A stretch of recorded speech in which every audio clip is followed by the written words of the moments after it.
The scalpel trembled in her hand.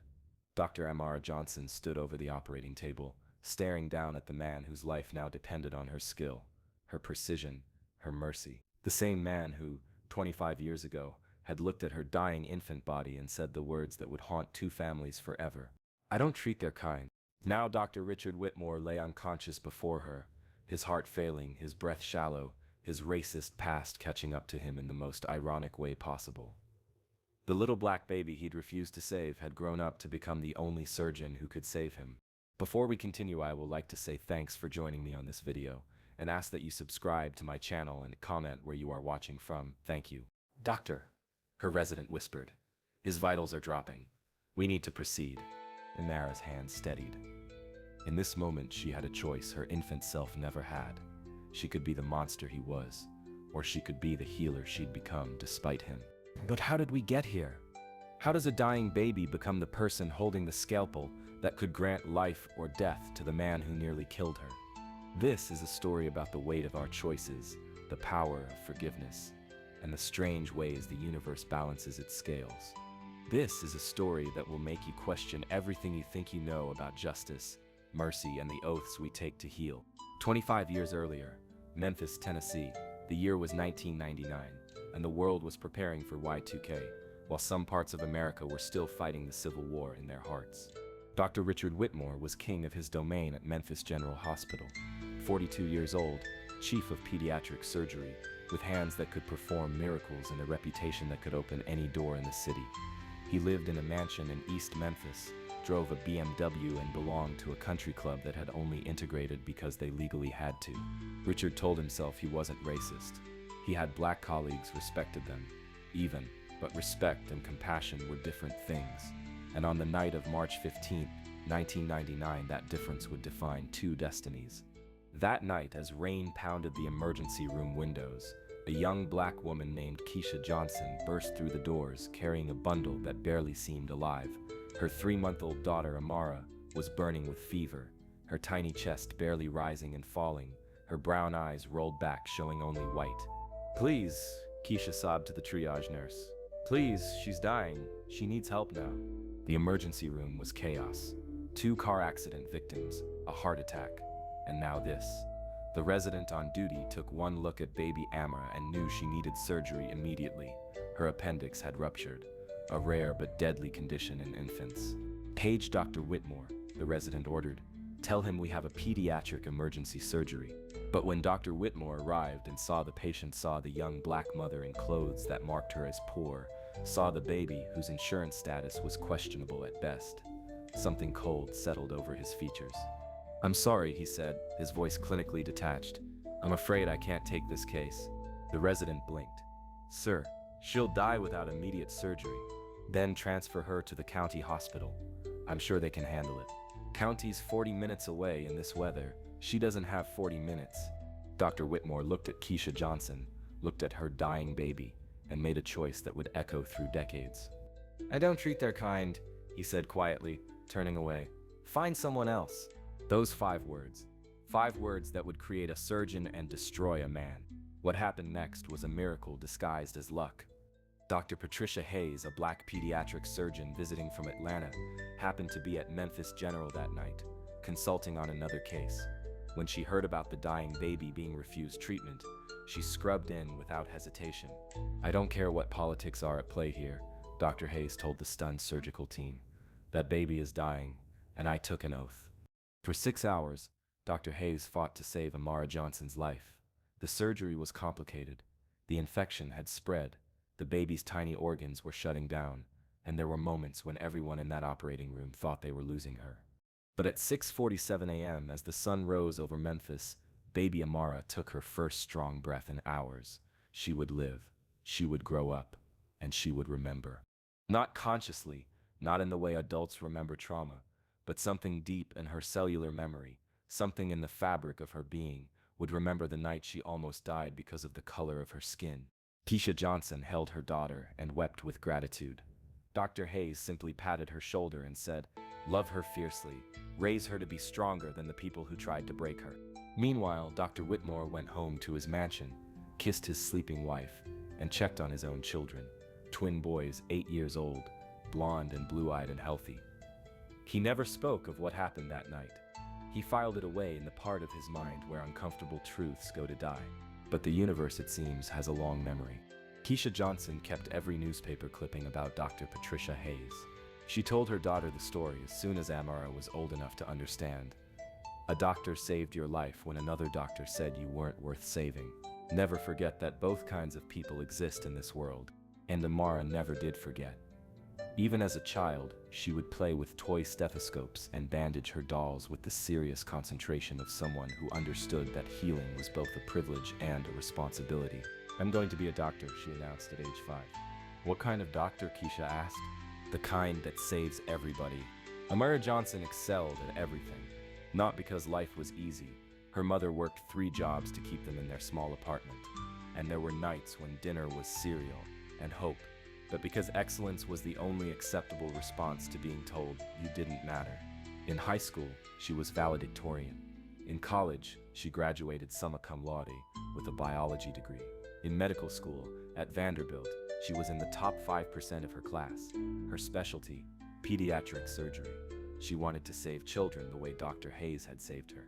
But it wasn't until her surgical residency that Amara learned the full truth about her near-death experience as a baby. She was reviewing old medical records for a research project when she found her own file from that night at Memphis General. The notation was brief but damning. Patient presented for emergency appendectomy. Dr. Reb Whitmore declined to treat case. Transferred to Dr. P. Hayes, visiting surgeon. Declined to treat. 4 words that explained everything and nothing. Amara sat in the hospital archive room, holding the paper that proved what her mother had always suspected but never said. She had almost died not because of her condition, but because of her color. That night, Amara called her mother. "Mama, tell me again about the night I was born. Baby, you know that story. Why are you not born? The night I almost died. Tell me everything." The silence on the other end of the line stretched like a wound. "Amara, some things are better left buried. I found my medical records, Mama. I know a doctor refused to treat me. I need to know who." Keisha's sigh carried 25 years of protecting her daughter from a truth that could destroy her faith in the profession she'd chosen. His name was Dr. Richard Whitmore. He was the chief of pediatric surgery. And baby, he looked at you like you were nothing, like your life didn't matter, because you weren't his kind of patient. Is he still practicing? Amara, don't go down this road. Don't let his hate poison the healer you've become. But it was too late. Amara had already decided. She needed to see the man who had almost let her die. She needed to understand how someone who had taken the Hippocratic Oath could look at a dying baby and walk away. Research was easy. Dr. Richard Whitmore, now 67, had retired from Memphis General 5 years earlier, but still maintained a small private practice.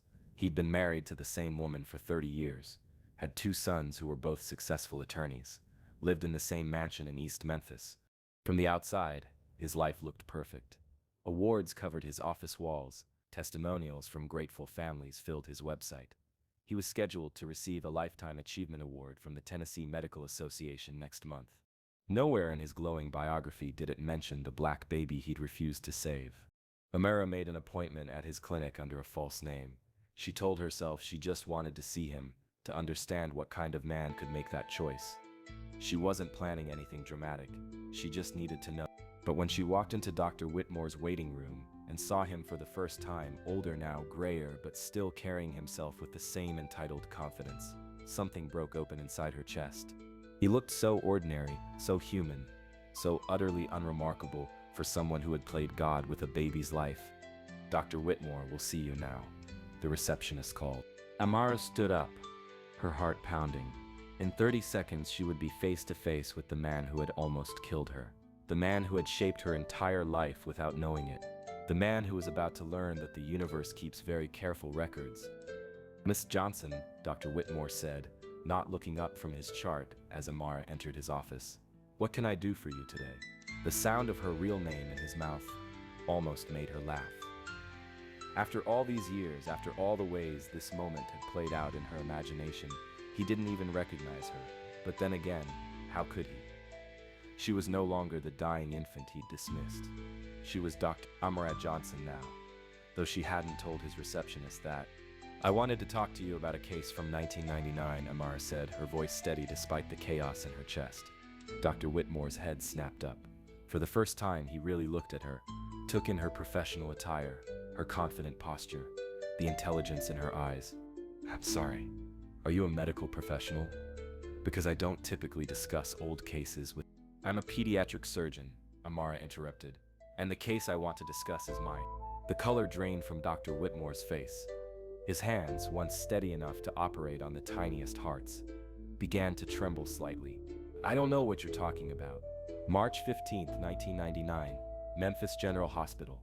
A 3-month-old black baby girl with a ruptured appendix. Ring any bells? Dr. Whitmore stood up slowly, his chair rolling back against the wall. I think this appointment is over. Do you remember what you said to the resident that night?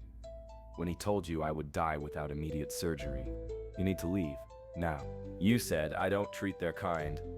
5 words that defined both our lives. You turned away from a dying baby because her skin was the wrong color. Dr. Whitmore's face was ash gray now. He reached for his phone, but Amara's voice stopped him. I survived, obviously. Dr. Patricia Hayes saved my life while you went home to your perfect family. But I need you to know something, Dr. Whitmore. I need you to understand what those 5 words created. He turned back to her, and for the first time she saw not the monster from her mother's stories, but an old man confronting the worst moment of his professional life. They created me, Amara continued. Every IPONS, in school, every scholarship, every sleepless night, in medical school, every successful surgery I've performed. All of it exists, because you told a dying baby she wasn't worth saving. I became a doctor to prove you wrong. Dr. Whitmore's voice cracked. I made mistakes. I was younger then. The pressures of the job, the politics of the hospital. Stop. Amara's voice cut through his excuses like a scalpel. Don't you dare minimize what you did. Don't you dare blame pressure or politics for looking at a dying child and choosing not to save her because she was black. The silence in the office was deafening. Outside, Memphis continued its daily rhythm, unaware that in this small room, 25 years of buried truth was finally surfacing. What do you want from me? Dr. Whitmore whispered, I want you to remember my name. Amara Johnson, the baby you threw away. I want you to know that I've saved hundreds of children, black children, white children, every kind of child, because I learned that a doctor's job is to heal, not to judge who deserves healing. She stood to leave, then turned back. And Dr. Whitmore, I want you to know that when I take my oath to first do no harm, I think about you. I think about the harm you chose to do, and I promise never to be that kind of doctor. Amara walked out of his office, leaving Dr. Whitmore alone with the weight of his 25-year-old choice. She had gotten what she came for, not revenge, not an apology, but closure. She had looked her demon in the eye and realized he was just a flawed human being who had made a terrible choice. But the universe wasn't done with either of them yet. 3 weeks later, Dr. Richard Whitmore collapsed during his grandson's soccer game. Massive heart attack. He was rushed to the nearest hospital, which happened to be University Medical Center, where Dr. Amara Johnson was now the chief of pediatric surgery. The emergency room doctor took one look at his EKG and knew this was bad. Dr. Whitmore needed immediate surgery, but his condition was so critical that only the most skilled surgeon could save him. Page Dr. Johnson, the ER doctor ordered.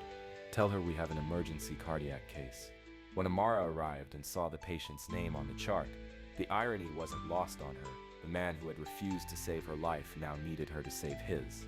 Doctor, the resident asked, should we prep for surgery?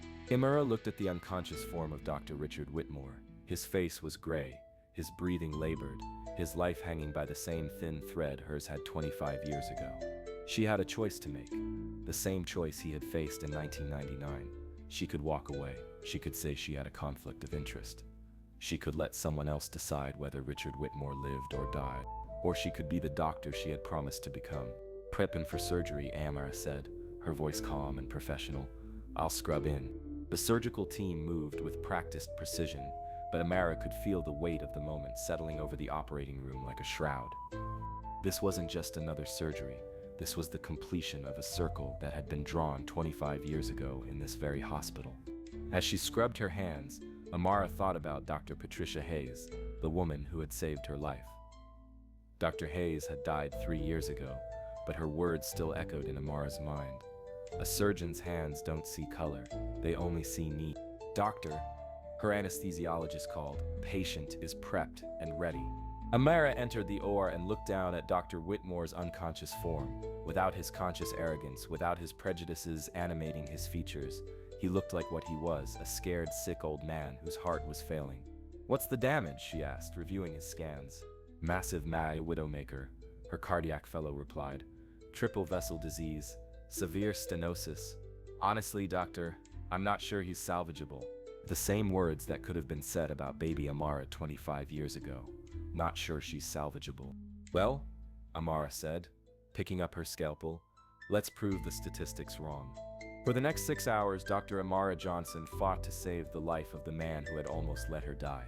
She worked with the same intensity Dr. Hayes had shown that night in 1999, the intensity of someone who understood that every life had value, regardless of who that person was or what they had done.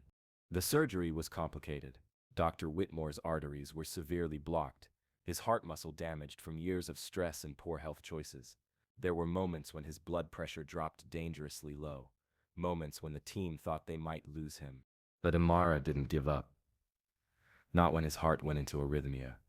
Not when the bypass grafts were more difficult than expected. Not when the logical part of her mind whispered that it would be poetic justice to let him slip away. "Come on," she murmured during a particularly difficult moment, her hands working to repair a damaged vessel. "I didn't become a doctor to watch people die on my table." At 3:17 a.m., she completed the final suture. Dr. Richard Whitmore's heart was beating strong and steady. His blood pressure was stable. His breathing was regular. He would live. As Amara stripped off her surgical gloves, her hands were shaking. Not from exhaustion, though she was tired. Not from stress, though the surgery had been challenging. She was shaking because she had just saved the life of the man who had almost killed her. And in doing so, she had discovered something profound about herself. She was not Richard Whitmore. She was not defined by his prejudices or limited by his failures. She was exactly the doctor she had set out to become, one who saved everybody. "Beautiful work in there, Dr. Johnson," her fellow said. "You saved a life tonight." "We all did," Emma replied. "That's what we're here for." But as she walked to the recovery room to check on her patient, Amara knew this was more than just another successful surgery. This was the moment when the scared little girl, who had almost died, became the confident woman who chose to heal. This was the moment when the circle completed itself. Dr. Whitmore woke up 2 days later to find Dr. Amara Johnson checking his chart at the foot of his bed. For a moment, confusion clouded his features. The post-surgical fog made everything seem surreal. Then recognition dawned, and with it the crushing weight of irony. "You?" he whispered, his voice hoarse from the breathing tube. "Me," Amara confirmed, her voice neutral and professional. "How are you feeling, Dr. Whitmore?" He tried to sit up, winced at the pain, and fell back against his pillows. Why? Why? What? Why did you save me? After that night? Amara pulled up a chair beside his bed. For the first time since she'd discovered his identity on her surgical schedule, she allowed herself to really look at him. Not as the monster from her childhood story, but as her patient. "Because I'm a doctor," she said simply, "and doctors save lives. All lives. But I didn't." "No, you didn't. 25 years ago, you looked at a dying baby and walked away because she was black. You violated every principle of medical ethics, broke your Hippocratic oath, and nearly killed a child because of your prejudice." Dr. Whitmore closed his eyes, tears leaking from the corner. "But you know what, Dr. Whitmore? Your failure taught me something important. It taught me that the measure of a doctor isn't in the lives we choose to save. It's in refusing to choose at all. Every life that comes to me deserves my best effort, regardless of who they are or what they've done." I'm sorry, he whispered. God help me. I'm so sorry. "I know you are, and I forgive you." The words hung in the air between them like a bridge neither had expected to cross. "How can you forgive me? How can you even look at me without wanting revenge?" Amara was quiet for a long moment, considering his question. Outside the window, Memphis was waking up, the same city where two very different medical decisions had been made, 25 years apart. "Do you want to know what Dr. Patricia Hayes told my mother the night she saved my life?" Amara asked. Dr. Whitmore nodded. She said, "Love her fiercely, raise her to be stronger than the people who tried to break her." My mother took that advice to heart. She raised me to be strong, but she also raised me to be kind. She taught me that carrying hate is like carrying poison. It hurts you more than the person you hate. But surely, you must feel some satisfaction. None, Amara interrupted. Saving your life gave me no satisfaction beyond the satisfaction I feel after every successful surgery. Because that's what I am, Dr. Whitmore. I'm a surgeon. I save lives. It's not conditional, and it's not complicated. Dr. Whitmore was crying openly now. I destroyed my career that night. Not officially, no one ever reported what I did, but I destroyed something inside myself. I stopped being the doctor I thought I was. What do you mean? After that night, I couldn't operate the same way. Every time I looked at a child on my table, I wondered if I was seeing them as a patient or as a color. I started second-guessing myself, hesitating during procedures. I retired early because I was afraid I might hurt someone else. Amara felt a flicker of something she hadn't expected. Pity, not for the racist who had almost killed her, but for the man who had spent 25 years living with the consequences of his worst moment. Dr. Whitmore, can I tell you something? He nodded. I've performed over 3,000 surgeries in my career. I've saved premature babies who weighed less than a pound. I've separated conjoined twins. I've given children back to families who thought they'd lost them forever. Every single one of those successes exists because you failed that night. I don't understand. Your refusal to save me created the doctor I became. Every child I've saved is alive because you showed me what not to be. In the strangest way possible, your worst moment led to countless good moments. Dr. Whitmore stared at her with something approaching wonder. How are you so wise?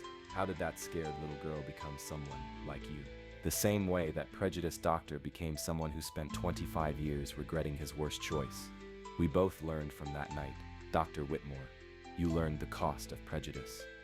I learned the value of healing everyone.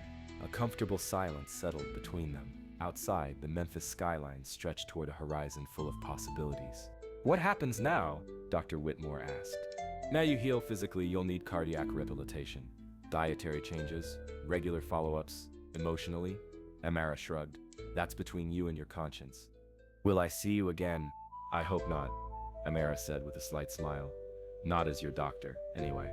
I hope you stay healthy enough that you never need another surgeon. She stood to leave, then turned back one more time. Dr. Whitmore, that little girl you refused to save, she grew up to save you. I want you to remember that. I want you to remember that the baby you thought wasn't worth healing became the surgeon who fought for 6 hours to keep your heart beating. I'll never forget, he whispered. Good, don't. 1 year later, Dr. Amara Johnson stood at the podium of the Tennessee Medical Association's annual conference.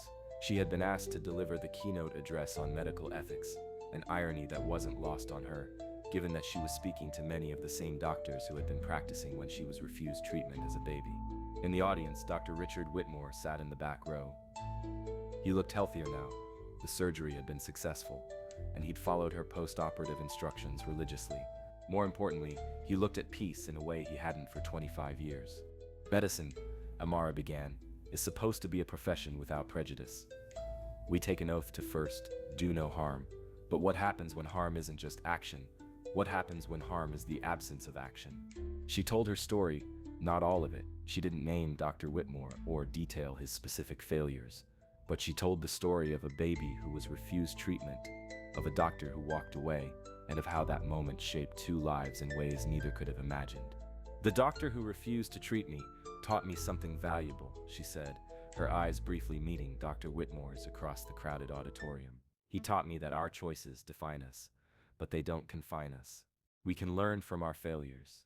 We can grow from our mistakes. We can become better than our worst moments. After her speech, Dr. Whitmore approached her in the lobby. Thank you, he said simply.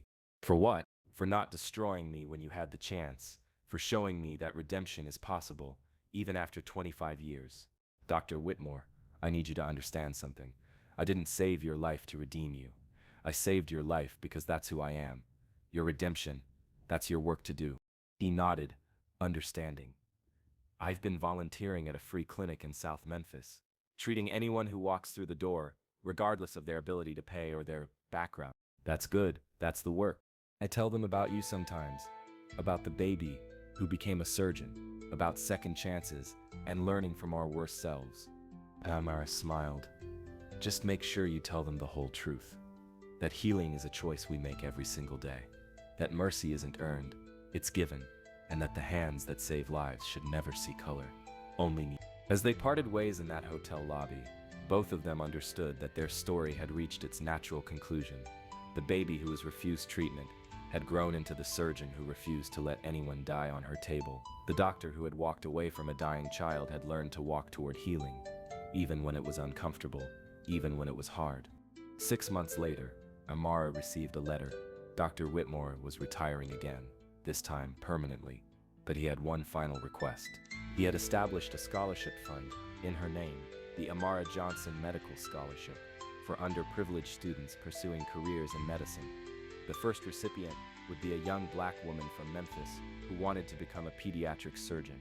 I can't undo what I did, his letter read, but maybe I can help ensure that doctors like you, doctors who heal everyone, become the rule rather than the exception. That evening, Amara sat on her porch with a cup of tea, reading Dr. Whitmore's letter one more time.